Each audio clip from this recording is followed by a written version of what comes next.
Welcome to legal बोल। दोस्तों, आज के दिन ऐसे काफी सारे मामले हैं जिनमें पत्नी अपने पति के घर से निकलते समय घर का सारा कीमती सामान, पति के जीवन भर की सेविंग अपने साथ समेट कर चली जाती है। कुछ मामलों में पत्नी पढ़ी लिखी होती है, जॉब कर रही होती है और काफी केसेस में अडल्ट्री में भी होती है। फिर भी वह अपने पति पर तरह तरह के झूठे केस करती है, उस पर झूठे आरोप लगाकर उसे परेशान करती है, अपने मायके वालों को बुलाकर पति से मारपीट करवाती है। दोस्तों, आज का यह वीडियो उन सभी पुरुषों के लिए इंपॉर्टेंट है जिनका कोर्ट में मैट्रिमोनियल डिस्प्यूट चल रहा है या फिर जो इस स्टेज पर है कि उन पर भविष्य में यह आफत आ सकती है। तो आपको यह वीडियो जरूर देखनी चाहिए। आपका पत्नी से डिस्प्यूट चल रहा है और आप चाहते हैं कि पत्नी सभी लिटिगेशन विड्रॉ करके आपसे सेटलमेंट कर ले। तो दोस्तों, ऐसा मिरेकल तभी संभव है जब या तो आपके पास खोने के लिए कुछ न बचा हो, आप पूरी तरह से बर्बाद हो चुके हो,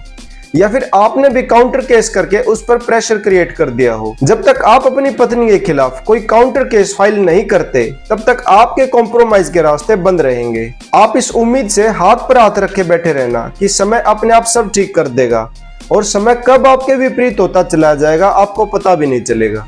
फिर लगाते रहना सालों साल कोर्ट के चक्कर, देते रहना मेंटेनेंस के नाम पर वाइफ को सैलरी, और उसी पैसे को वो हथियार बनाकर आप पर हमला करती रहेगी। तो चुपचाप बैठे रहने से अच्छा है कि कोशिश की जाए, और इस कोशिश में जो काउंटर केस पत्नी के खिलाफ किया जा सकता है वो है डोमेस्टिक वायलेंस एक्ट का केस। इस एक्ट को लेकर यह आम धारणा बनी हुई है कि यह मुकदमा केवल पत्नी ही पति के खिलाफ कर सकती है, लेकिन सच्चाई ये है कि यह केस एक पुरुष भी अपनी माता या अविवाहित बहन द्वारा अपनी पत्नी के खिलाफ फाइल करवा सकता है। इस एक्ट का पूरा नाम protection of women from domestic violence act है, और इस एक्ट के अनुसार किसी महिला का शारीरिक, मानसिक या फिर यौन शोषण किसी ऐसे व्यक्ति द्वारा किया जाना जिसके साथ महिला के पारिवारिक संबंध है, घरेलू हिंसा कहलाता है। अगर आपकी पत्नी द्वारा या पत्नी के परिवार के किसी भी सदस्य द्वारा आपकी माता, बहन या किसी भी महिला सदस्य पर किसी तरह की बदतमीजी, मारपीट या गाली गलौज की गई है और आपके पास इस क्रूरता का साक्ष्य है, कोई ऑडियो या वीडियो रिकॉर्डिंग है, कोई गवाह है, तो आप आसानी से उन सभी के खिलाफ डीवी एक्ट का केस फाइल कर सकते हैं, जिसका कोर्ट द्वारा कंपनसेशन और रेस्ट्रेन का आदेश पारित किया जाता है। लेकिन यह ध्यान रहे, घरेलू हिंसा का यह केस आपको घटना के 1 साल के अंदर अंदर ही करना होगा, या फिर पत्नी घर छोड़कर गई है तो उसके जाने के 1 साल के अंदर अंदर ही यह केस फाइल कर देना चाहिए। नेक्स्ट काउंटर केस ऐसे हैं जो आप आईपीसी के तहत पत्नी के खिलाफ पुलिस में कंप्लेंट देकर कर सकते हैं। अगर पत्नी घर से जाते समय कोई सामान, कैश या ज्वेलरी लेकर चली गई है तो आप सेक्शन 406, 411, 420, 379, 380 आईपीसी में चोरी किए जाने की पुलिस कंप्लेंट भी कर सकते हैं। आप आईपीसी सेक्शन 211 में भी पत्नी द्वारा झूठा आरोप लगाने और झूठी शिकायत देने पर भी पुलिस कंप्लेंट कर सकते हैं। इसके अलावा अगर पत्नी ने या पति ने दोनों में से किसी ने भी झूठ बोलकर या कोई सच्चाई छिपाकर आपसे शादी की है, या पहले से शादीशुदा होते हुए आपसे दूसरी शादी की है और पहली शादी को छुपाया है,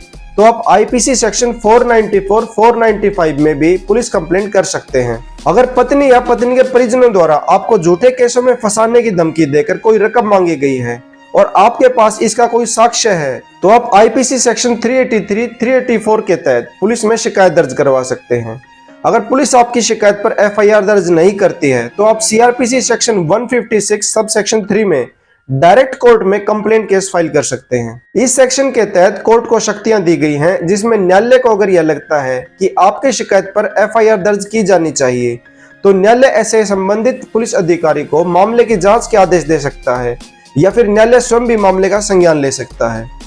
दोस्तों, ऐसा बहुत से मामलों में देखा गया है कि पत्नी द्वारा लड़ाई झगड़ा होने पर अपने माता पिता, भाई बहन या फिर अन्य रिश्तेदारों को बुलाकर पति और उसके परिजनों से मारपीट की जाती है और जान से मारने की धमकी दी जाती है। तो ऐसी स्थिति में आप सेक्शन 323, 506 आईपीसी के तहत पुलिस कंप्लेंट कर सकते हैं। या फिर आपके साथ मारपीट हुई है और उस मारपीट के दौरान आपको चोटें आई हैं, तो उन चोटों की गंभीरता के अनुसार जो भी धाराएं बनती हैं उनके अकॉर्डिंग आपकी शिकायत दर्ज की जा सकती है।